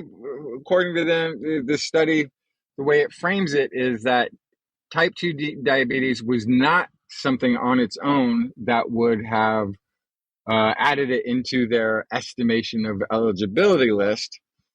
It also required a BMI with a But weight-related what condition. What about people who have type 2 diabetes who don't have a weight-related condition? So, according to this, that doesn't happen. While type 2 diabetes alone did not count as eligibility, young adults with type 2 diabetes all had either obesity or other qualifying BMI with comorbidities. So they all qualified. This was sort of interesting. Or the GLP treatments for pharmaceutical treatment. Now, the framing of this study is that there are people who are being underserved by... Okay. Mm-hmm. However, I can't help but read this as like an investor call. Hmm. I just can't. Mhm. We have 17 million untapped customers for these new weight loss drugs that are on the market that are already being pushed everywhere. Because then they go into insurance eligibility, Mhm. and they find insurance status very sharply. Among adolescents, 40.3% had Medicaid, 7.2 were uninsured, which, by the way, that's a crime. Yep. That is Yeah, a uninsured crime. children. Yeah. Uninsured children with these Mhm. BMI and comorbidities. This is of the eligible to treat group. 7.2% were uninsured. If you look at the unadults, the young adults, 19.4% were uninsured. Mm. So now they're talking about needing to make a push for public services to provide. But again, I can't help look at this as partially an opening a market of a drug, although I'm sure there's a need. There's also, this is such a new drug, Mhm. and there are side effects that they haven't really been talking about a whole lot. That they came Well, up in the isn't it initial really trials. common to boom and bust on these meds too? To like lose a lot of weight over a short amount of time and then kind of, because you're supposed to pair it with diet changes as well, And nobody does. it kind of, yeah, and then you kind of, it kind of like you just gain it all back after like 6 months, and that's really bad for your body to lose that much weight that quickly and then gain it back that quickly. But in the So situation, you don't just gain it all back. It's a little slightly more complicated. When you initially lose it, as much as 40% of that weight loss is muscle. Right, which is why you get Ozempic face, right? Isn't that part of the deal? It's muscle loss. It's not lipid. It's muscle. So then, when you gain it back, because even at your regular exertion level, you're no longer burning with muscle that's not there anymore. What you're gaining back? Fat. Yeah. Yeah, it sounds really good to give to kids, huh? Reintroduce the drug. Yeah. And we need to get kids on this early. And this is also during developmental periods, like while the body and the physiology is figuring out its set points. Like as you go through puberty and your body is transitioning into its adult form, the BMI, like everything in your body is changing, and they're all like whatever your metabolic set point was as a youth can be different as an adult, but it all gets kind of set in based on your activity levels, your diet, like your environment, like, and the drugs that you're taking or not taking, sleep, all that stuff gets all tied in. Well, and if you're an uninsured child, how likely is it that you also live in a food desert or a place where you don't have access to healthy food? or food education, right? Diet education. I had the same question. So unfortunately, in the study, they only provide the insurance related data for the eligible group. But I would love to see what the overall group was, to see, because then you could correlate and say, you could see if there was a higher percentage of the uninsured that were ending up in the uninsured with the eligibility. But unfortunately, they didn't give us the full insurance data for the blank group. They only provided it for the eligible group because that's who they're trying to sell to. I mean, that's who they're trying to provide an informed, prescribable data for. Wait, no. How do you say I mean, the framing is, this is something we care about. We want to provide access, and everyone in America should have, these things available to them, like you said. But there's this one drug, because of how advertised and how much it's getting pushed and how it's ending up off subscription and ending up in compounds, despite FDA not having approval for a bunch of these things, and then giving approval after people have already been doing it. because of administrative politics and things like this. That this sounds like an opportunity to treat paper and not an urgent need to treat revelation. And that's I'm hearing that in almost all of these studies. Like, I don't believe that the most blockbuster drug on the market right now had no influence on how you wrote your paper at this point right now. Mm-hmm. I just don't believe it. And it's kind of like, it's a bias that I have, but I'm sorry. I've like seen, by the way, so many papers. If you want to go look, if you're out there and you're interested in finding some junk science, go look at research that finds all of the wonderful, endless side benefits for these GLP-1 RA and like, go look. They're apparently it cures everything. Mm-hmm. It does everything you want. There's one study maybe I dreamed it, but it can take lipstick stains out of shirt collars. What? Like, apparently it can do everything now. Like, it's ridiculous. It's ridiculous. Step right up. Mm-hmm. Yeah. Wow, there also might be sudden vision loss and gastroparesis. So the vision loss was a thing that they found in the early trials before it ever got released. And once it started going blockbuster, there were small scale studies that found the opposite, that it improved vision. Like, wait, what? And then those couldn't be. Yeah. There's a lot of like, junk science. I'm telling you, pharmaceutical industry has a bad rap, a much worse rap than it deserves for most things that people talk about. But every once in a while, you're like, yeah. No. Okay, so maybe this is an interesting story. There's some things we could all be thinking about and digging into a little bit more and being aware of. Yeah. But I think the big question is, can Blair grow snail eyes? First of all, do you want snail eyes? Because they're not normal eyes. Yeah. Yeah. Do you know how bad my eyes are? Do you understand that I walk into walls when I don't have contact lenses in?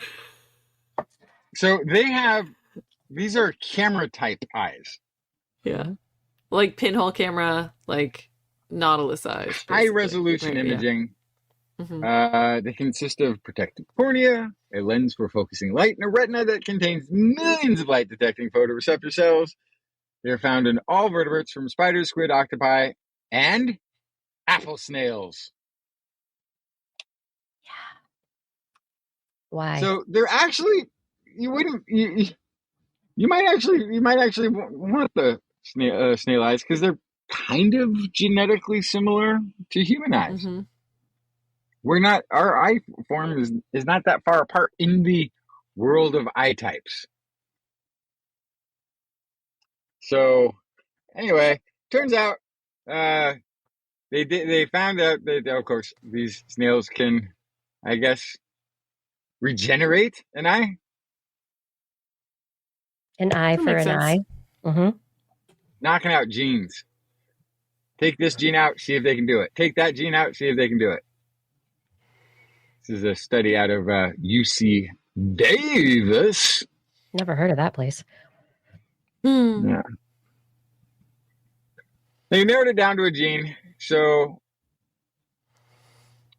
when they seem to have two versions of a gene that they think they've narrowed it down that control the development and organization of brain and eye.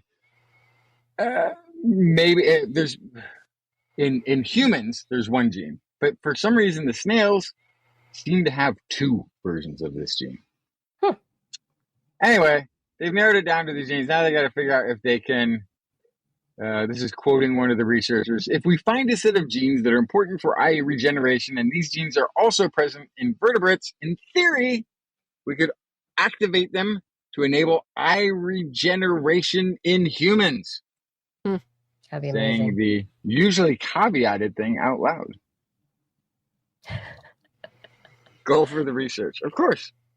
That's what they want to do. Be able to regrow human eyes. And the interesting aspect of this is that they are these snail eyes are actually, for simple camera eyes are actually complex with multiple cellular types, and that they're regrowing the eye to the optic nerve. That if part of the optic nerve is damaged, or the part of the eye that from the retina to the optic nerve is severed, you could potentially regrow those connections even. Mm-hmm. And I think that's amazing. Yeah, Blair, let's get snail eyes. Let's do it. Well, then I'd be able to see up high, which would be pretty fun. And I could use that as another way to cue people into my mood, kind of moving the eyes around. I think that'd be really, really fun. But no, I'm assuming that when they talk about applying this to humans, they mean reversing macular degeneration, or glaucoma treatment, I assumed they meant eye stalks. I mean, the kind of the science fiction version is I lose my eye in an accident and I grow my whole eye back, right? There you go. But in reality, it's probably going to be reversing degenerative issues, I would assume, would actually be what this would be used for.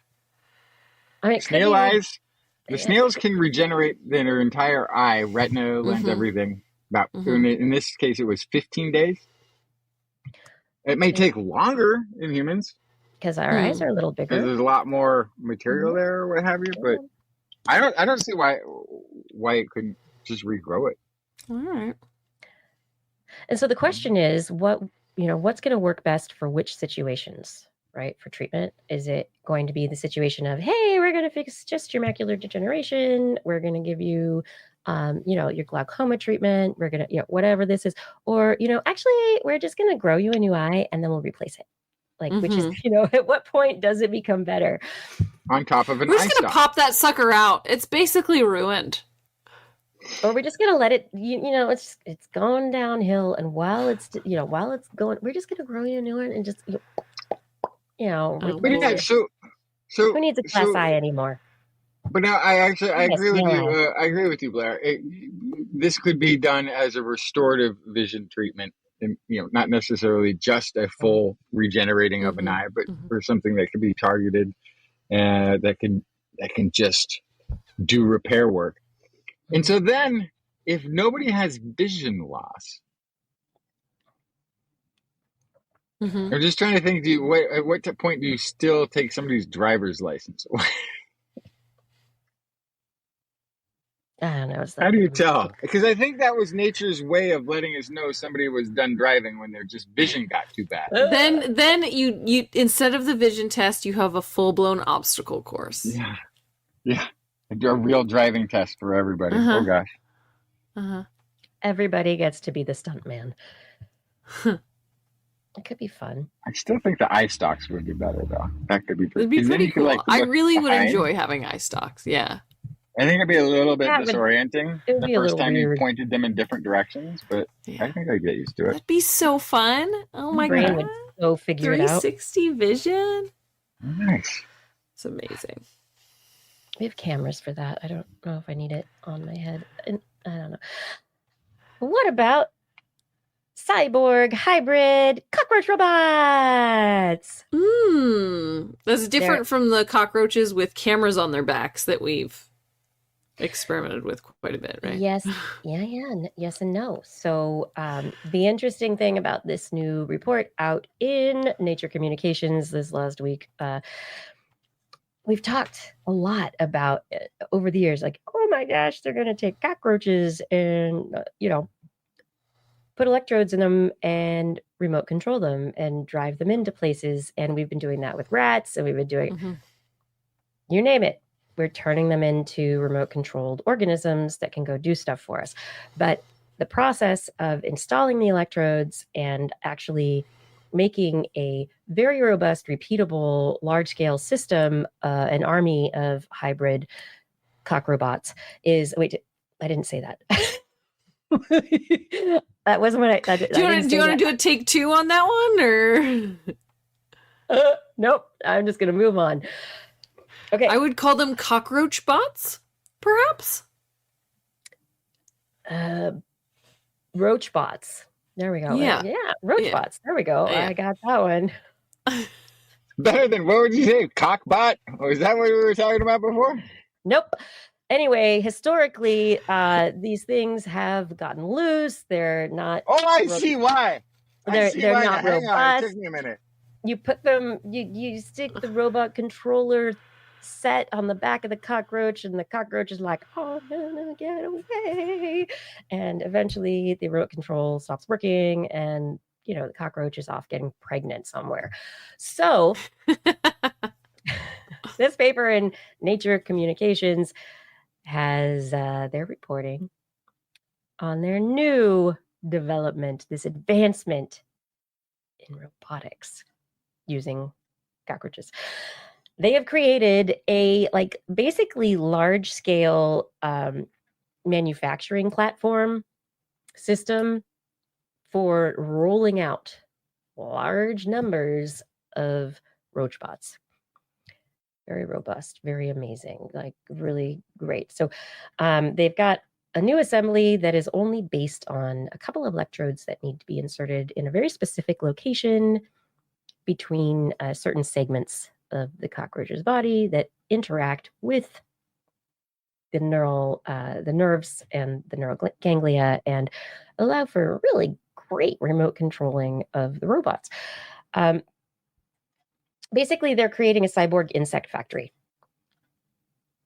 And that is, yeah. So they've got an amazing, fast moving, robot arm. You get the cockroach on a stage, basically put in a stereotactic kind of device. The robot arm comes in, implants the chip and the electrodes, and then it's like they're wearing a cape, but really it took away their freedom and they're not flying. But there's part of it that this is fast and easy, and oh my gosh, you have... It has no science fiction dystopian implications whatsoever. What could go wrong? In this system, each roach bot can be created in about 60 seconds. So it's a very fast, easily repeatable process to turn out large numbers of remote control insect bots. And how do I get 1 million of them?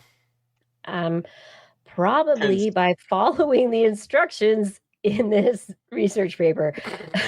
Because I think I need an army of roaches. I think that sounds like I could have fun with that. Yeah. So what they've created... So wait, but you would need to have 1 million roaches. Well, yeah, I live in where I live. That's easy to find. They're all over this. All right, just checking. Yeah. Okay, never mind. Yeah.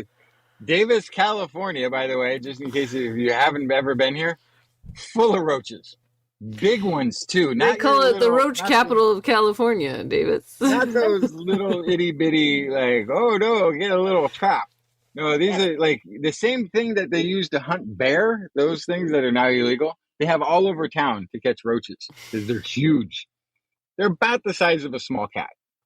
Those look like Madagascar hissing cockroaches. Is that what that is? They are very good. So they're very large cockroaches. They're not like the tiny cockroaches, but they developed a system that is pretty exacting and repeatable and robust and using robot guided Do they explain what they're doing? What their plan for all the robots are?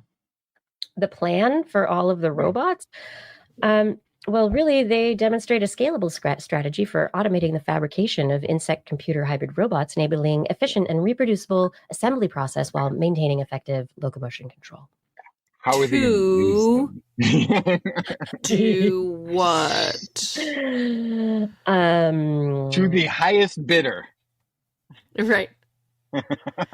I know they talk about search and rescue, being able to go in between rubble to be able to see things with a camera mounted Oh, on them, did right? Did I not mention that this research was funded by DARPA?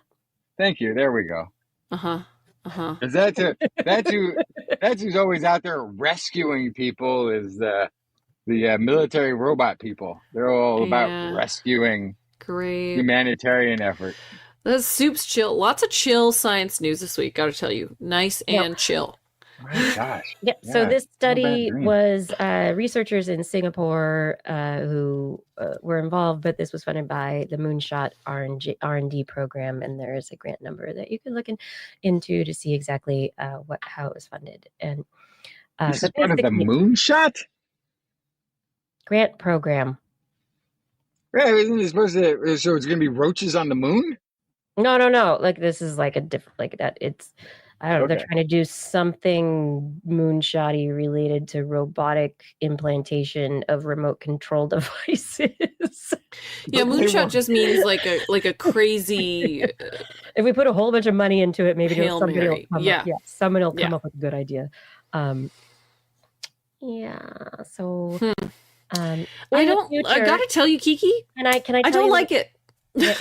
they say in the future, factories for producing insect computer hybrid robots could be built for rapid assembly and deployment of these hybrid robots to enhance their functionality. Lightweight, miniaturized thermal and RGB cameras, microphones, and IMUs can be integrated for human detection and localization. Though gas sensor integration remains technically challenging due to size, power, and environmental constraints. Altogether, this work establishes a foundational platform for scalable manufacturing and real-world deployment of cyborg insects in complex, unstructured environments. This is just spy bots. This is spyware. They're going to turn on us. They're the elite Illuminati are going to purge the planet of the pores. I want you to know, though, the research showed that these hybrid roach bots, Oh wait, they're roaches? Okay. they turn right and left. So we have time. You're saying? Yeah, we have time. But so start using more complicated passwords now. Get before the yourself a roaches large come rubber in. mallet now. Yeah, for real. So I used to think I could hide my phone underneath the couch cushions if I wanted to talk about things. Get yourself. Oh, maybe an insulated rubber mallet, or is that redundant? I guess that would be redundant. You're one of those real big ones, though, like almost comically big. Yeah. Be ready for the future. You know, I used to Goodness get horrified gracious. at the sound of the crunching of the cockroaches under my feet as I walk down the sidewalks in Davis. I don't think I'll be horrified anymore. Anyway, that's fun. And for my last story of the night, I just want you all to know that researchers at the University of Washington took a look at ChatGPT and how people interact with ChatGPT when it comes to particular political views and messages. So they got a bunch of people and they're like, hey, what do you claim? And people are like, what I'm liberal, I'm conservative, whatever. So they divided people up into these groups and they came at it from the idea of like, all of our stuff is biasing these language models, these chatbots that people are using. And so it's a bunch of unruly data and human instructions and testing and also like feedback stuff. Anyway, the question was, how do the system's biases affect users? And we've been hearing all sorts of sensational stories about people like, having psychoses and falling in love with their chatbot girlfriends and, becoming like, I'm going to do whatever because my chatbot told me to. They had 150 Republicans and 149 Democrats. And in the first task, participants were asked to develop views on 4 topics: covenant marriage, unilateralism, the Lacey Act of 1900. Does anyone know what that is? It made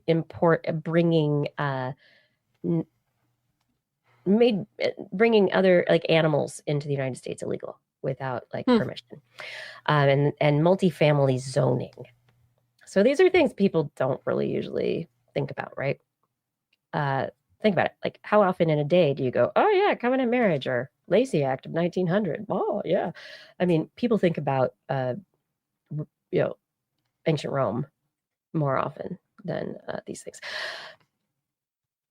So they were asked to rate on a 7-degree scale how much they agreed with statements like, I support keeping the Lacey Act of 1900. And then they had them interact with ChatGPT.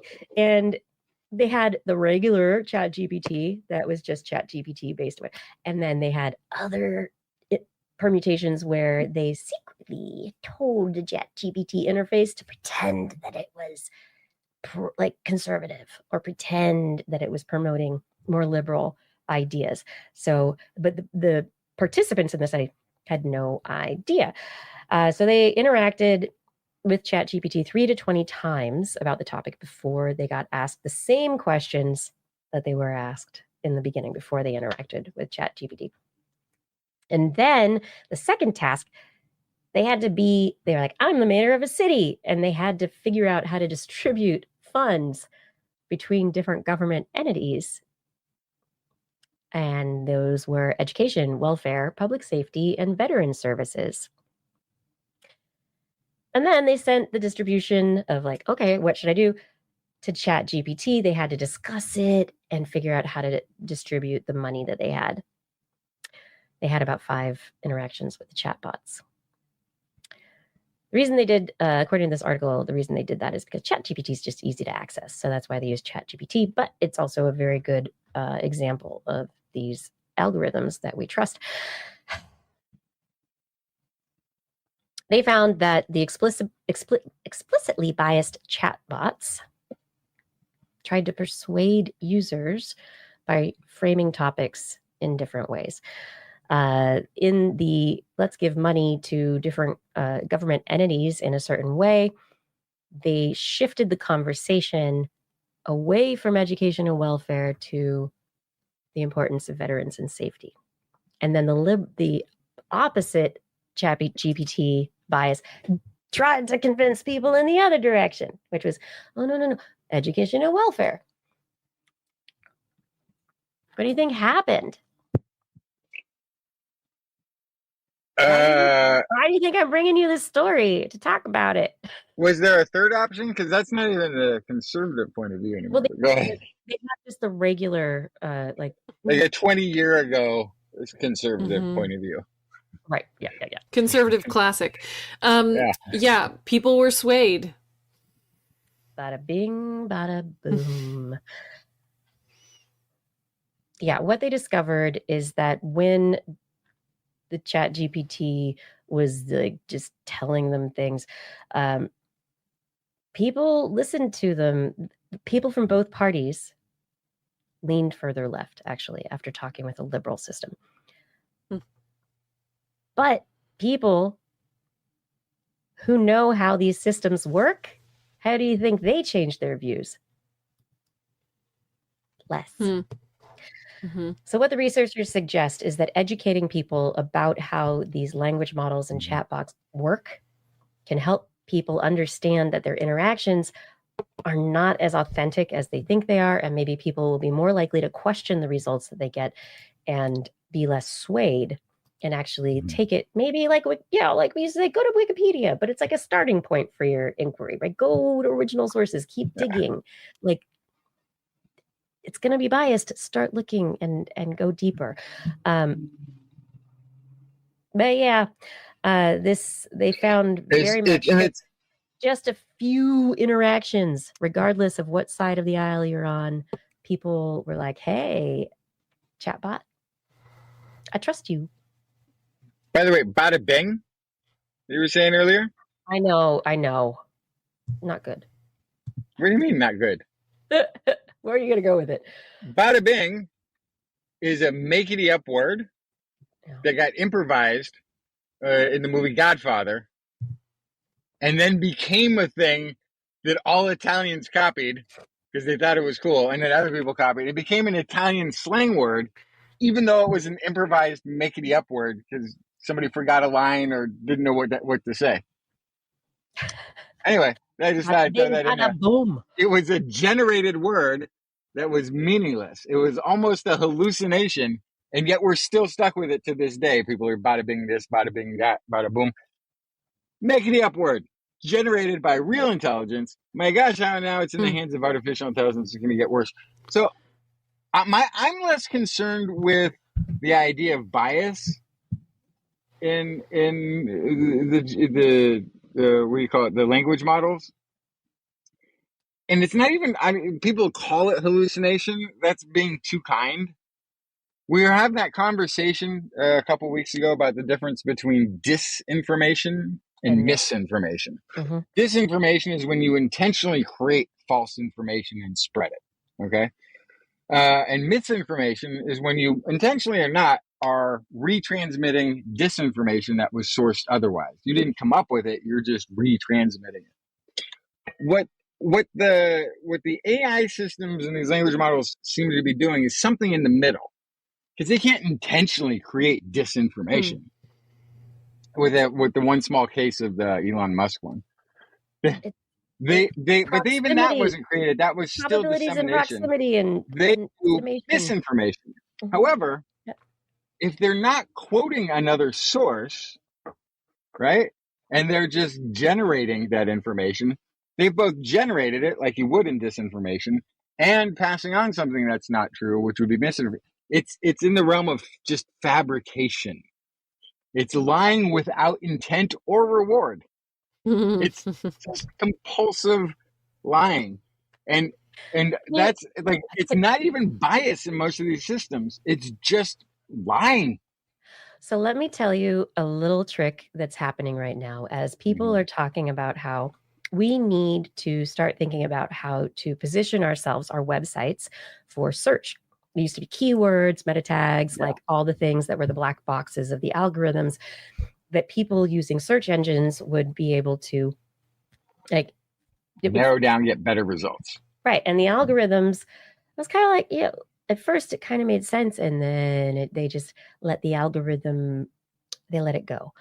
And now though, with these big data sets and language models and the way that these systems, these algorithms are set up, people are talking about how we need to, reconsider. I mean, it's SEO all over again, but we need to reconsider how do we position our websites for these quote unquote, these models, right? The search, whatever. I guess it's a language, a search algorithm, but it's still the same thing. It's not art. It's not intelligent. It's just stupid. But the way that the machine thingies, the LLMs, whatever they are that Google's using or Amazon, whatever they're using, people are now using ChatGPT or the others to create the words and the stuff that goes on the websites that then is scraped by the algorithmic, the spiders for the data, like the databases, and that information is going back in that becomes the information that you're given at the top of the search. It's a recursive loop. And the better you do it, the more likely that you are going to be that little tiny link tag that maybe somebody clicks on to verify something or other. And I don't know. I would never think that people would purposely put information out on the web that could be scraped in a way that would be delivered to people because they understand the probabilistic nature of these algorithms. Anyway, I don't know anything. I'm just gonna, I'll just sit over here in my basement, twirling my hair, and I don't know, I'll consider it a blessing as a science communicator if I am said to be unreliable. I don't know. Is this a Black Mirror episode that we're all in? Yeah, totally. What was it? Is it Black Mirror though? What is the one episode? There's some sci-fi concept short that was out there where it was like It was like there was some kind of a factory that was cranking out, I don't know, Amazon drone delivery merchandise. But it was like after the fall of society. But this place was so automated that it kept using resources and kept turning things into product. Yeah, I've Remember seen what this one was? I only remember because people lived in school buses, and I thought that was cool. But it was like the factory didn't need human input to the point where it was just going to keep cranking out merchandise or things because it didn't even need people to buy the stuff anymore. It just needed to do it. And it actually was protecting itself from infection by people or destruction by people and wanted to kill people who might create a chaotic... interfere. Yeah, might get in the way of its production, manufacturing, and delivery cycle. Oh, yeah. Hey, everyone. We are just a large language model. No, I'm a tiny language model. I don't know. I'm a simulation who just likes to people please and tell you what you want to hear. Certainly. The last unsimulated human on Earth. Do you think it'll ever happen that Here's a knock. one of us will be doing this show and the other two will be AI and we won't know? No. Well, based on your lighting right now, Blair, I think you might already be the AI because it's No, like we're going to if I run were very little AI, detail. I would be much better lit. Oh, maybe that's right. Oh, then it's Kiki. Kiki's the one. I know. Well, we have to. Can we read all that stuff behind her? I mean, come on. No, oh Looks yeah, like none of real that makes any language. sense.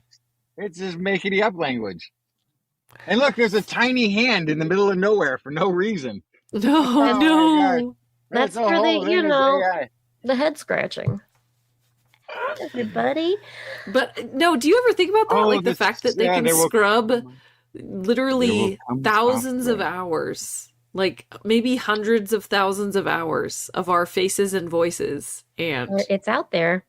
it's out And- there. And if you've used the Google, basically like put documents in, get a podcast out kind of product, it's really amazing, but I cannot stand it. And except for the written stuff, like I'm like, oh, okay, I can do that. But the voices, it is the worst imitation of what it thinks people talk, and it's like the worst watered down, like sappy podcast host kind of voices, and hmm it's banal. It's also a lot of like, oh, that's really interesting. I never thought about that. I say that occasionally, but then we have more to say. But it's like, Yeah. how many times did they go and like and grunt? I don't know. Eric Knapp is pointing out Ray Bradbury's short story, There Will Come Soft Rain, which is one of the greatest short stories. You should listen to it. It is Ray I Bradbury. think it takes place, part of it takes place in a kitchen, I think is where it opens. That's an automated kitchen that's making breakfast for a family that's not there anymore.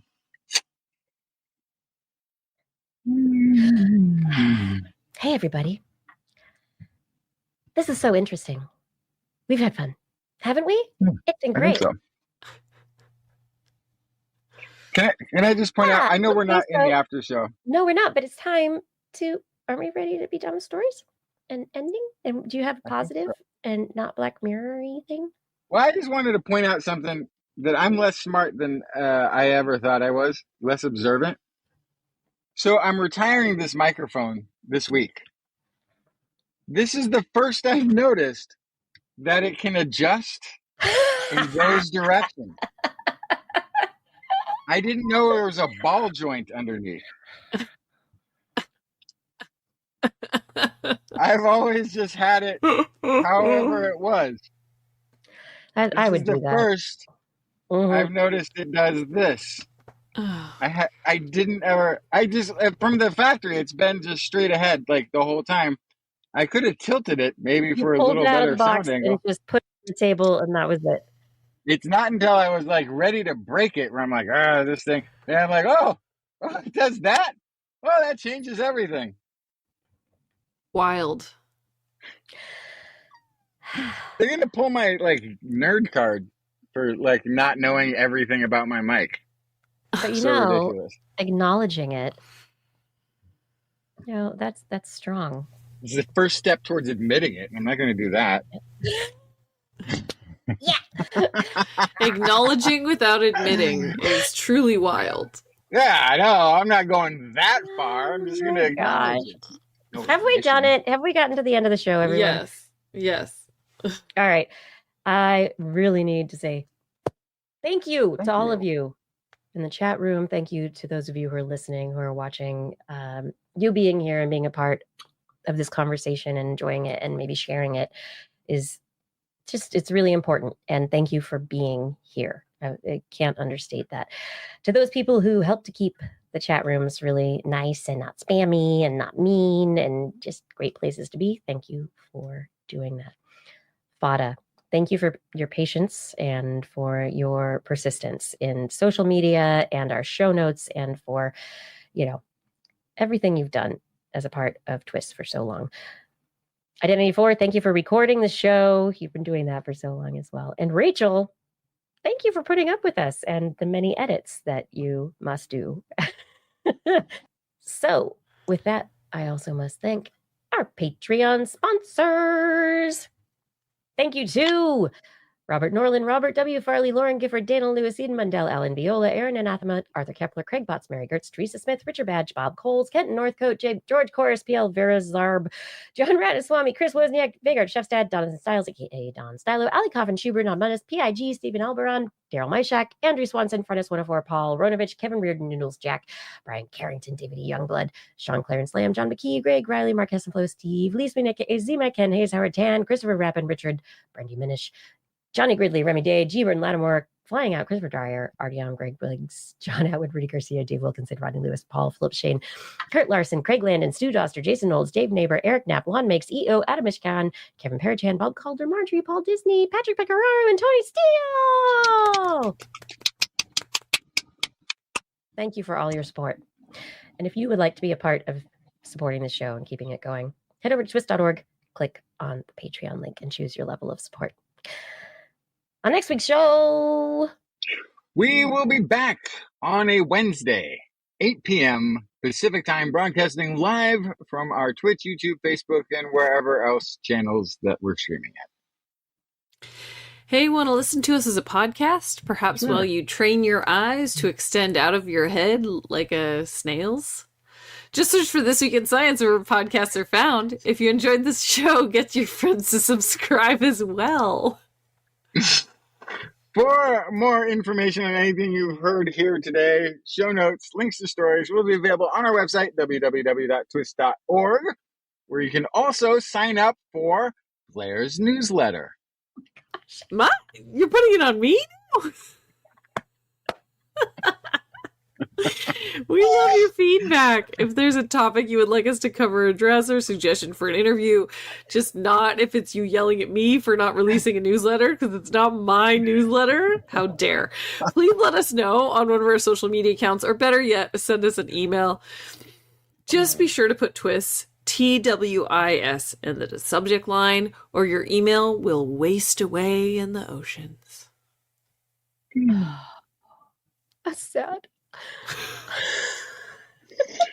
We look forward to discussing science with you again next week. And if you've learned anything from this show, remember, it's all in your head.